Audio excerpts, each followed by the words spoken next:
case, you standardized, you determined the concentration of the NaOH, first of all, with that small error in it. And then when you did your unknown, you used the same indicator system, so it still had the same error built in, so you didn't have to correct for it, because you did the titration the same way you did for the unknown, the same way you did it for standardizing or determining the concentration of the NaOH. So that's a titration curve. Now let's get to the real Chem 1B problem. And all I'm going to do is say, I'm going to put way up here.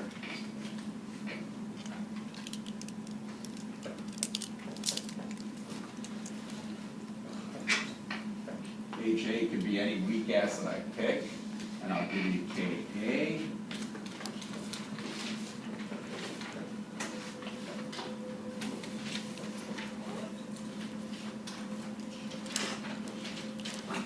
Times 10 to the minus 10.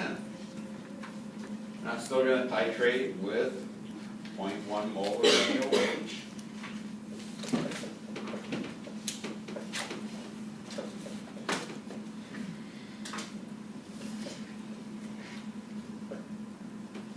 And so you know the equivalence point is still going to be at 40 milliliters. Question? What's the K? 1.8 times 10 to the minus, that doesn't look like I wrote 5. I wanted to do acetic acid. Well, I got distracted by a piece of metal. Okay, there we go. For the excess of OH, is that why you minus the hydrogen ion concentration?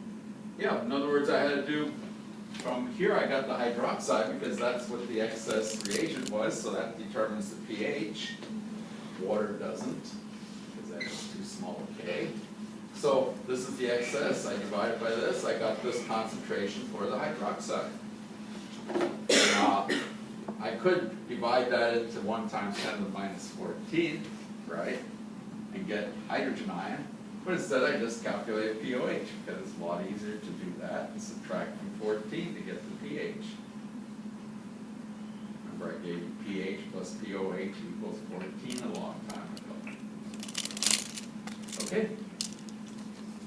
So I'm doing the same problem, and the first thing you notice, I can't just write down the hydrogen ion, I have to do which problem? I have to do that problem. Get the pH before we even start off. Because I don't have something that dissociates completely. I have a weak acid. So you have to do the weak acid dissociation problem. So you go, okay.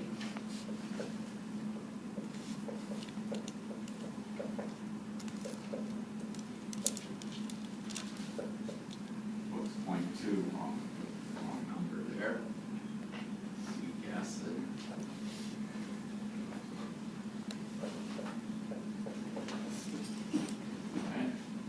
And you're going to do the approximation and everything.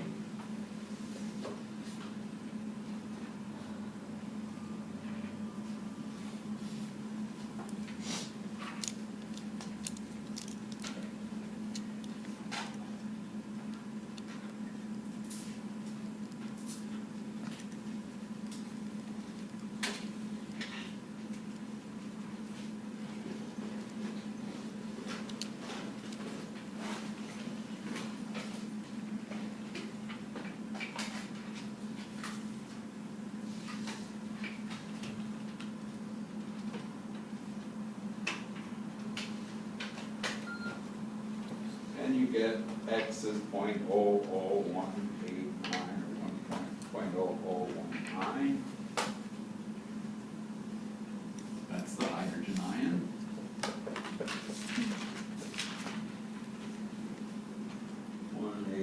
Well, 190, I guess if I round off correctly, there's a lot more digits.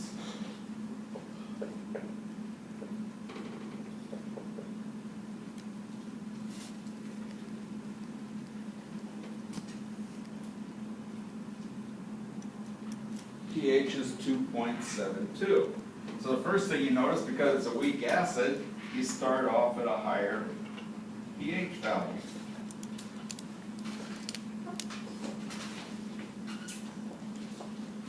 And this is the simple acid-base problem. Next thing I would do is calculate the equivalence point, or I would have figured out where the equivalence point was initially. And I'd still find that I had the equivalence point at 40 milliliters. What's the pH going to be at the equivalence point? Oh, it's not going to be 7. Gotcha. What is it going to be? Well, what do you have in the system when you reach the equivalence point?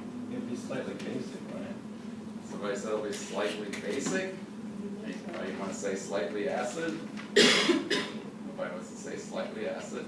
Okay, the question I asked then is, when you reach the equivalence point, you don't have HCl, I mean you don't have acetic acid, you don't have sodium hydroxide, what do you have in there? Oh, we have the hydrogen. Acid plus a base gives you Salt. salt plus water. Oh, look at that. The hydrolysis problem. Yes? Okay, I guess I'm not confused. What does it mean to be at equivalence point if it's not where? It's not theoretically where you added the stoichiometric amounts, in other words, the amounts that are needed to completely react with each other. That's the theoretical point. Where there's no acid left, there's no base left, there's only salt left. And water, of course. But we hardly ever calculate the water. Okay? There's no acid, no base, it's all salt. And it's just the theoretical point, or the theoretical volume of the titrant. That means you've used up each of the reactants. Remember when you did limiting reagent problems last year? Either you had stoichiometric amounts, which means each of them reacted completely with each other, or you had a limiting reagent. There was an excess of one reagent, and the other one was used up completely. So before the equivalence point, in this titration we just finished, the HCl was the excess reagent, the sodium hydroxide was the limiting reagent. Once we passed the equivalence point, kept on adding sodium hydroxide, now the HCl was the limiting reagent. And what was the key thing you learned in 1A when you did stoichiometry? All your calculations have to be based on what? Your limiting reagent. The limiting reagent.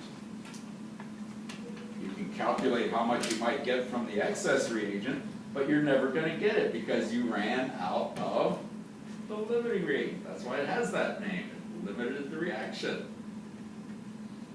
Okay. And at the equivalence point, or we could have said stoichiometrically equal point or something like that, meaning you put in the mole ratios and everything when you do that.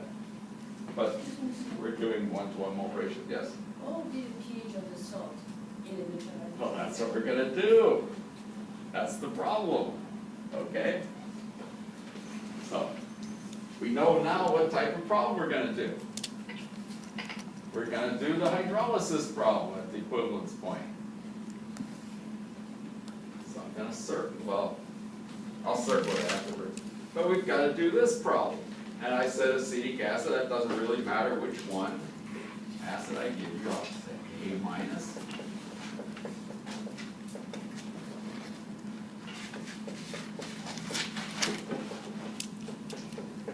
Sure enough, there's some hydroxide ions, just as people predicted. Okay. Next we have to do, and we need, as we said here, we have to calculate a equilibrium constant for that reaction. It's going to be a case of V, or the hydrolysis constant is what we used to be referred to.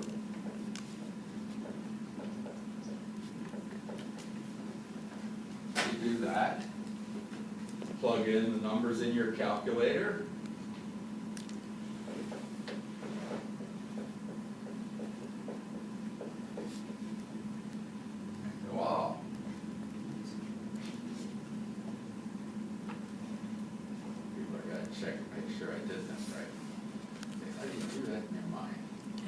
I didn't, I remembered it because I do it every year. Did it come out to 5.5, people are still, it didn't come out to I have 5.5? no idea what you did, so. Yeah, what, Yes, KW over KA. Yes. And where is the Came KA out. coming KW, from? you know. The KA is right there. There's my KA. Oh, it's from the top, okay. It came out. Okay, so I said we got that answer. Okay, so I know what the equilibrium constant is. I need to know this number. Okay, because I don't know that number. That's the other difficult part about this problem. Other times I can just tell you sodium acetate right here. If I would have said sodium acetate is 0.2 molar, you'd know what the concentration of A minus was. So I'm doing ICE. Notice this is approximately 0, but it's going to be even smaller because this is such a small k. So I'm not even going to put approximately 0. I'm just going to put 0 there. Okay. And now all I have to do is deal with this. How many millimoles of A minus do I have? Well, I started with 20 times 0.2 is 4 millimoles of acid. When I reach the equivalence point, how much acid is left? 0. That's why we call it the equivalence point. Your question all over again. We've used it all up. And what did it get converted to? This. And what's the mole ratio? Well, I didn't write that reaction, but I can. It's 1 to 1.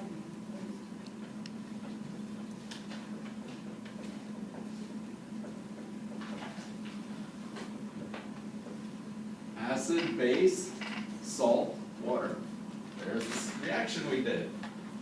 It's 1 to 1. Okay. And so if I started with 4 millimoles of the acid, I have to, at the equivalence point, have 4 millimoles of this. I'm going to have 0 of this. I'm not going to have any excess hydroxide ions from the NaOH because they've been used up. I added exactly 40 milliliters or whatever it said. And so I had 4 millimoles of this, 4 millimoles of this. Stoichiometric amounts produce 4 millimoles of that.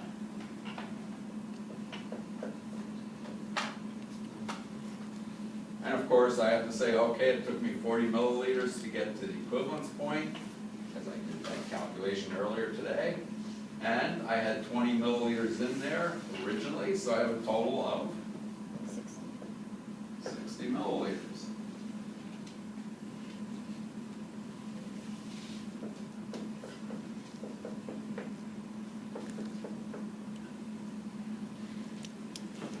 I said, I think I have that same darn problem all over again. I got my K because I couldn't look it up in the table because my tables don't tell me about whatever anion we're talking about in this textbook.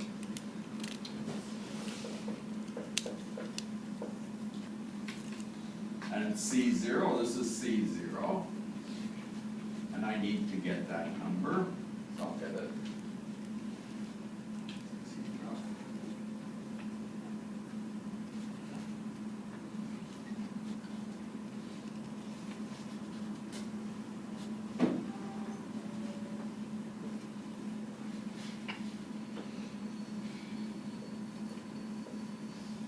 And minus x, but I'm going to do the approximation because it's really a small case. I'll put a little squiggle here saying approximately. Okay.